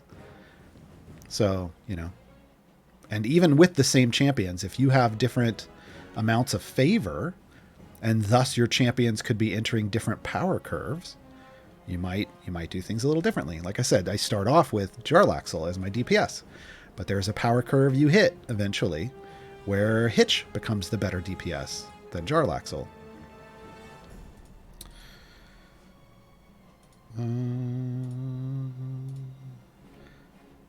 What is the origin of your nickname? I assume you mean Gaarawarr. And not Gar. Right? Gar is a nickname for Gaarawarr. If you can't say my whole name, just go with Gar. Gar works. Gaarawarr is a Shurawuk name. Because my original my very first online game that I ever played was Star Wars Galaxies. And I made a Wookiee because hell yeah, I made a Wookiee. And that Wookiee's name, there was a Shurawuk name generator. And I kept re-rolling that name until I found something that was easy to spell. Think about that for a moment, folks. This, out of hundreds of re-rolls, this was the name that was easy to spell. Yeah. So it gives you a little sneak peek into the Shurawuk naming structure. Most Shurawuk names have lots of apostrophes. Yeah.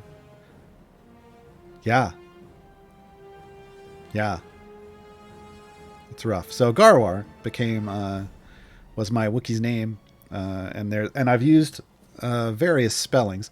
I like to, whenever I make alts in games, I will alter the number of R's or A's. So like the first alt in an MMO is usually Gaarawarr, but with only one R at the end. And then I'll go Gaarawarr with two R's in both places. And then sometimes I'll do two A's in the front and the back. Like, it depends on how many alts I'm making. And what I find is that in like all chat, no one notices. Everyone thinks I'm always on the same character, even though I'm on different characters. It's always fantastic. But yeah, so Gaarawarr was originally a Wookiee name. But then I bounced around to a couple different games. I ended up in Warhammer Online, Age of Reckoning, where I rolled a dwarf. And I've been a dwarf ever since. And that's when Gaarawarr got a last name, or at least a name that is used as a last name, which is Grudgekeeper. Which is why over on my channel, twitch.tv/Gaarawarr, everybody that joins becomes part of, if you follow or you subscribe, you're part of the Grudgekeeper clan. What was my home server? Wanderhome. I'm a Wanderhomie. Wanderhomies for life. Free time get question. Turiel or Lazaps? Ooh, this is rough, Nocturnally. Because I really enjoy Lazaps as a tank. But I also really enjoy Turiel as a tank, as an anti-tank. Because they go in your tank line, but they don't tank anything. So I don't know. If you haven't delved deep into Baldur's Gate Descent into Avernus yet, I would say pick up Turiel because they do real good there. So yeah.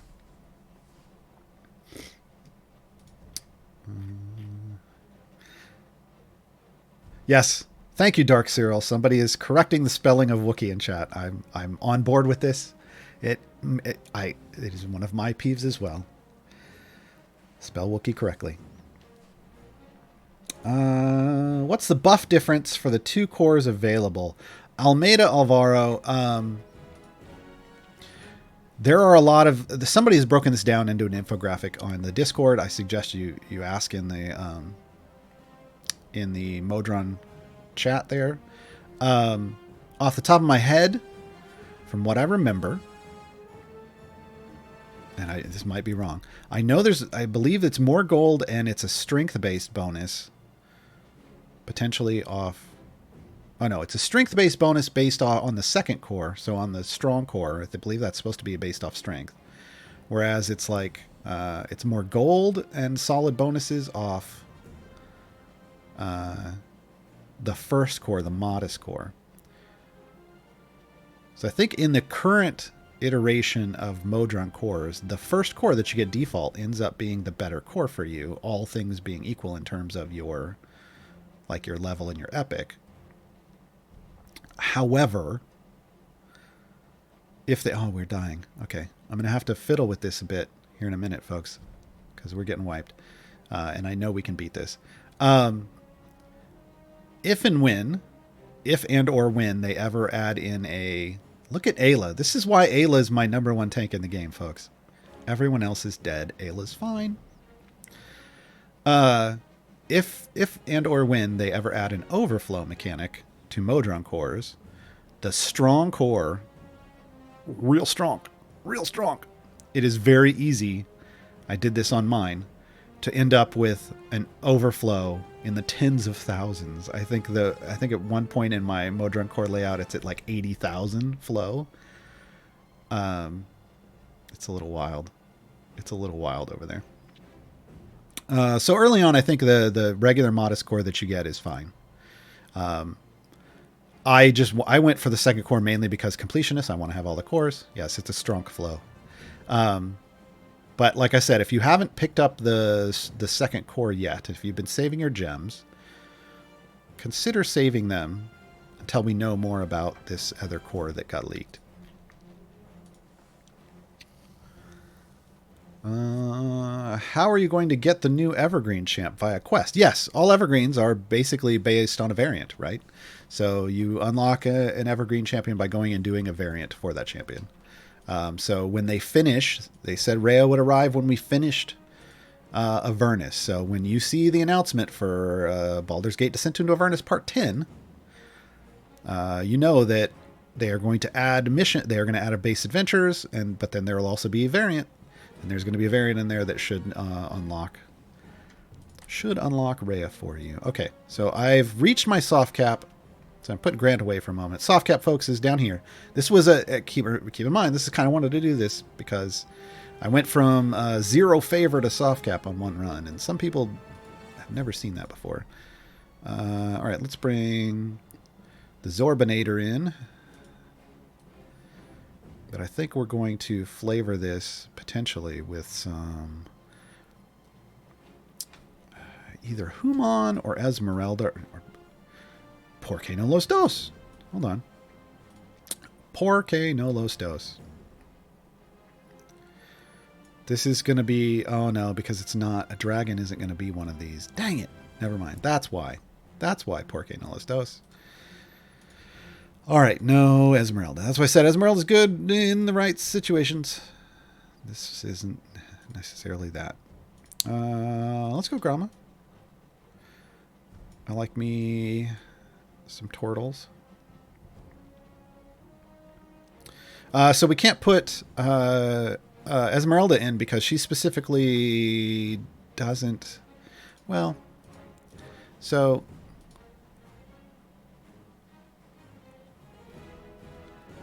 So the specific thing that she doesn't like is, and that she increases damage for, is either undead, humanoids, fiends, or monstrosities. And a dragon doesn't... I don't think a dragon falls under any of those. What we can still do is we can still get training montage prepare. So let's just... Yeah, we'll still use her. It's just not... The rest isn't going to matter. I'm going to pick monstrosities just because. We're going to need to move him up a bit, I think. Yeah, we're going to get rid of Hitch. We're going to get rid of Sentry. I think we can put Human in the back, right? Back that thing up. Yeah, this is going to increase the damage of champions in the 2 columns in front of Human. Under there. And then if we go down to Please Stand By, we will get hits-based enemies have a 50% chance of spawning with 25% of their hits already gone. And we're going to hope that happens with the dragon. I don't know if it will. Oh yeah, smells like a trap. Now, the question is, what tanks? Am I happy with these tanks? do I want to switch to something else? I feel like we probably want to do something more like... maybe we do this. Oh, that's still not going to be... Okay, hold on. Got it good. So we could go this with this. I'm trying to get, if we put Avron in, I'm trying to get him surrounded with good people. That's not the biggest thing you have to worry about. It would have been fine, but I kind of want good people on all sides. On all sides. For Avron, here. Yeah, there we go. That's maximized. That's the maximum buffage. Let's go see what happens. Why don't I use familiars? I usually do. Hold on. Let's get... Go away. Go away. Boom, boom, boom, boom, boom. And then we'll put Grant out somewhere. Where do we want Grant? Yeah, Grant will be in Freely's. Well, that kind of... There. Yeah, see? I knew we could get by 700. We just had to build an actual formation, folks, and not just rely on a speed formation. This is more of an actual formation. I'm sure there's people that wouldn't like that. But the big thing was, the idea was that between... Yeah, let's go back. Between, yeah, see, we started off with 25% of their chunkage gone, and every time I'm attacking and hitting with Zorbu, it's taking off double chunkage because of Esmeralda. That was the intent. Human in the middle will have the same effect as Esmeralda on the armor chucks, so even more taken off with one hit. Yeah, probably. Hold on, let's go back and do that. Well, here's the... okay. Yeah, I can swap here. It doesn't have to be there. It should be giving me that here, right? If the boss has hit-based or armor-based health, successful attacks will destroy twice as many. Yeah, so let's go back and do that. I actually like that better than the 25%. Yeah, look at that. Did you see how it just deleted stuff? Boom. That's even better. So we'll leave it there. Thank you. Human in the middle. In the middle. Human in the middle. Sorry. 80s. Hip-hop. What? If you do patron variants, do they count as variants completed for the main campaign?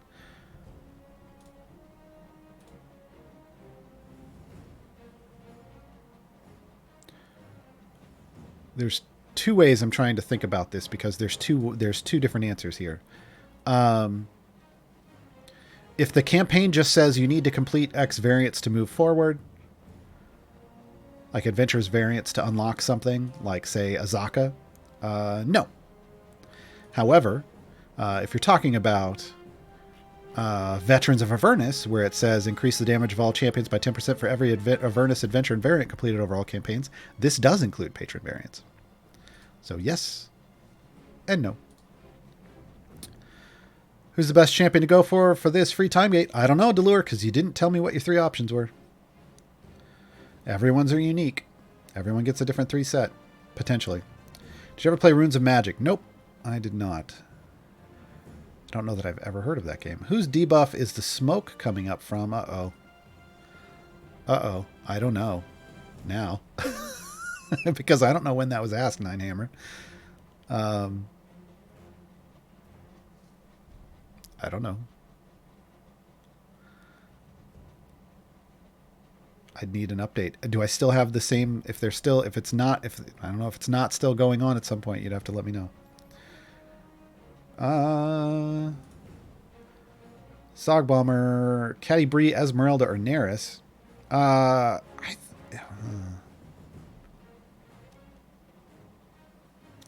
Caddy Bree is a super solid support early on, especially if you don't have Freely. Caddy Bree used to be the best in that slot, support-wise. Now Freely is. You just saw me using Esmeralda. I'm still using Esmeralda. So Esmeralda has a niche, but it is a niche. So I would say Caddy Bree. Otherwise, either of the last two, but Esmeralda's earlier on. The real Alinor, my time gate choices are Barrowin, Havilar, and Neris. I've had an account for quite a while, but rarely played the game. I just came back and got dritzed. Plus a few random event champions from before. Havilar. Yeah. I've got Javi in right now in her pirate outfit. She's a decent mid game tank champion. She has a speed effect, which will usually applies to fiends, so that's good for Baldur's Gate Descent into Avernus. Yeah. Does anybody know what smoke effect Ninehammer was talking about? I honestly don't know. It's not, for whatever reason, I'm not in my mind, I don't remember a debuff that has a smoke effect, but it just may not be something I pay attention to. I don't know. What do we got? We got about 8 minutes left. I'm going to try to get through all of these questions. Borlam's next. Are tanks coming into play only later in the game? No, like right off the beginning. Right now I'm finding that if my enemies reach my formation, I've hit a wall anyway. Well, first off, Borlam? One of those. Make sure your tank is an actual tank and that they're in their tank spec. So, like the aforementioned Nayeli, if you have Nayeli in her Vengeance spec, yeah, she's going to fall over.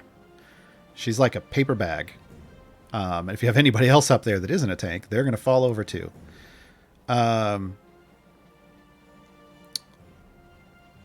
So yeah. Make sure Nayeli's in Devotion. Tanks do get tankier as they get more health. Imagine that. So leveling them up to a certain amount helps. Like, so super early on for brand new players, yeah, if there's a point where if they're hitting your formation, you're not going to live for too long. And that's why you have to spec like Celeste right, so that she's healing your tank. Usually Celeste, like early on, Celeste needs to be in the third column, which means you need to spec her life one, which extends the heal 2 columns ahead of her. And you want Calliope within two adjacencies of the tank to provide a shield. Like, you have to build around survivability early on. Later on, you can forgo some of that survivability formation layout by just having lots of health on your tanks.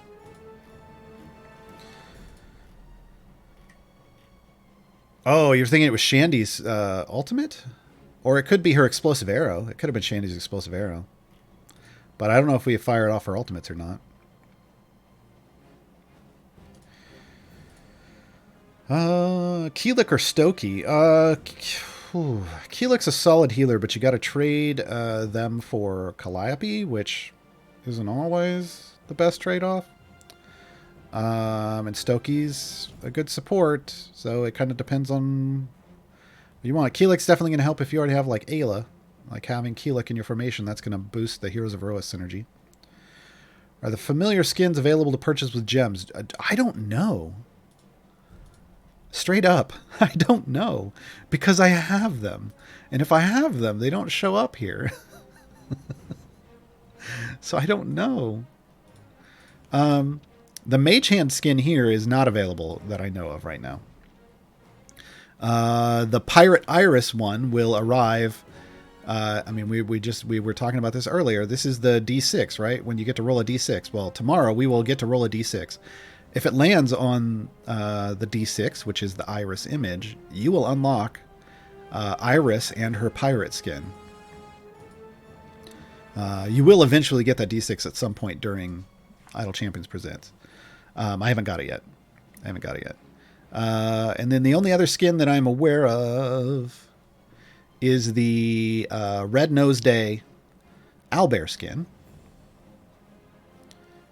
And I don't know. I mean, because this was a Red Nose Day thing and this was a Penny Arcade thing, I don't know if their agreements with them allow them to then just give that away later.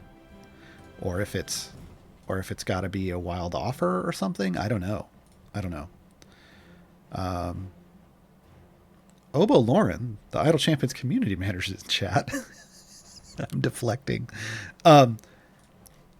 Would be the person to ask that question to, and if they don't know the answer, they can probably go ask or at least bring this up to the developers to find out what is going on with familiar skins.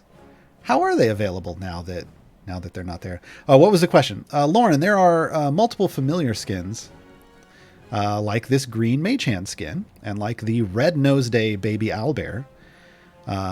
Both of those familiars have skins, but they're both for past events. And no one knows how to, if or when we will ever obtain those again, and people would like more information on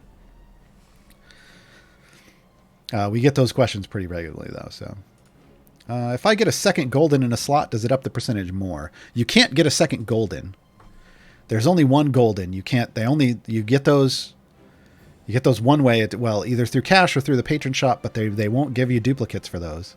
So that's never going to happen. However, if you get a shiny on a slot that is already either shiny or golden, it will give you. It's supposed to give you a bonus 125 levels.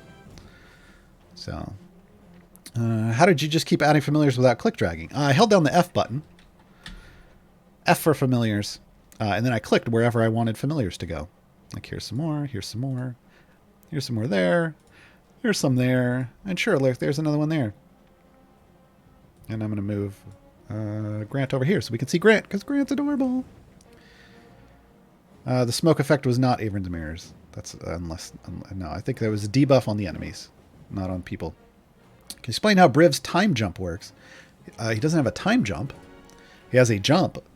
It is called Unnatural Haste. So based off your percentage, which is an item level thing on slot 4, you have a % chance to jump an area when you complete something. It uses up sprint stacks. I am out. I am below the 50 threshold you need, but I already skipped 135 areas. I will go more in depth into that tomorrow on Gaarawarr's Guide to Speed Champions at 9 a.m. And we're going to start wrapping it up because it's that time. Let me try to get through these. For the patron GEs, do you recommend getting shiny first so you can get Potion of Polish as well? Or do you think it's better to just get them when you can? That's kind of up to you. Whether you're, like, how close are you to having everything shiny? I think the major GE that exists is Dragon Baits. I think the others could probably be weighted on. Please do some comparison stuff about damage dealing between Zorbu versus Ashara, perhaps event preplay. There's a so Zorbu versus Ashara is complicated because there's some item level requirements, right? Like you don't know who's got what item level. Also, they both like some support champions, but Ashara's is really built around her bonds. So you want to be able to put lots of bonded people in the formation. That whole thing is a discussion that's probably better had in the Discord. Because it really is kind of, people there are going to say Ashara is the best, but I mean, how many item levels do they have? Are they saying that at? I tried it on a new account. I tried to compare a Zorbu and an Ashara that were both fairly fresh. And shock and awe, they were both basically the same. So it's going to depend on like how many kills does Zorbu have? That's another big thing, right? So I don't know. Yeah, there's a lot of subjectiveness to there. So yeah, it is time. We are ending the stream tomorrow. Again, Gaarawarr's Guide to Speed Champions, 9 a.m. Pacific. The first hour is me talking about all the speed champions in the game and how they work. Yes, even Xander. The second hour is a Q&A. Usually we try to tackle the questions that are related to the topic, which will be speed champions. And then anything you want, like we do today. So it's kind of a second round. We got through like 88 questions today. That was a lot, folks. That was a lot. I expected today to be more chill, but I think a lot of those were time gate questions, which are pretty quick.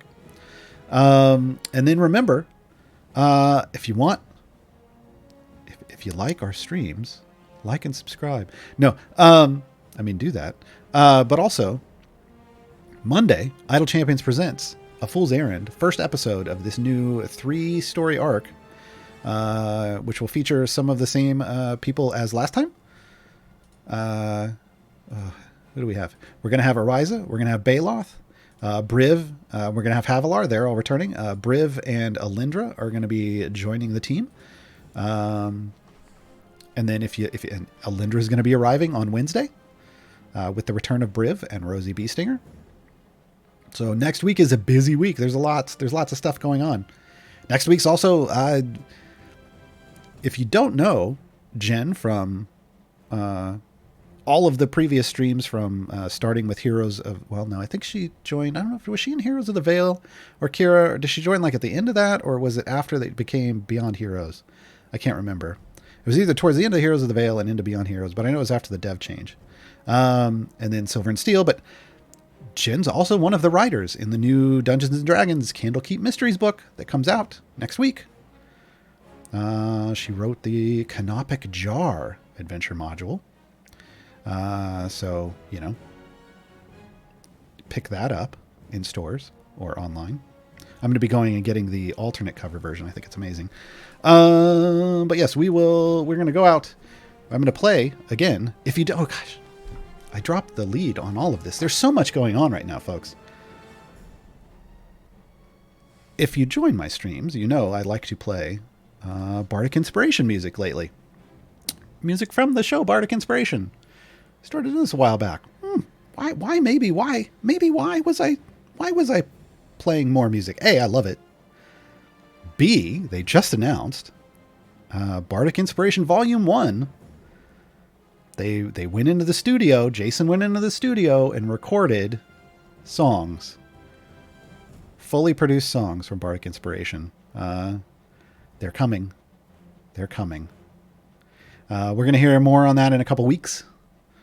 So stay tuned. But we're going to go out on one of the more recent ones. This one won't be on the album because this is more recent. So this is going to be Hitches. This is a song for Hitch, since we're talking about Hitch today. Oh, gosh, I got to 800, folks. Wow. I guess I can get to 800 pretty easily now. This is Hitch's Deal Me In, folks. We're going to go out on that. So let me pull that up. Thank you for coming. I'll see you all tomorrow. Bye.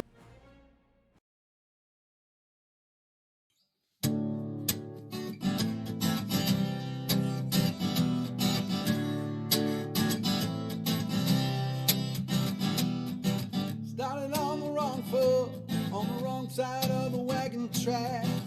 The only place I've called home is the place I'm never going back. Headed down the circles with my dreams outside up in my path. Oh, gotta buy my empty pockets, aimless but forever free. Made my way to Waterdeep, got a job place right in front of me. New friends by my side, we ride toward our destiny.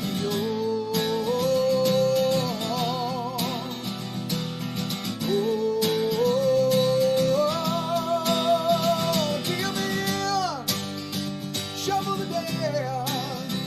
Deal me in, I'll call your man. Going all in, risk it all. No matter how much.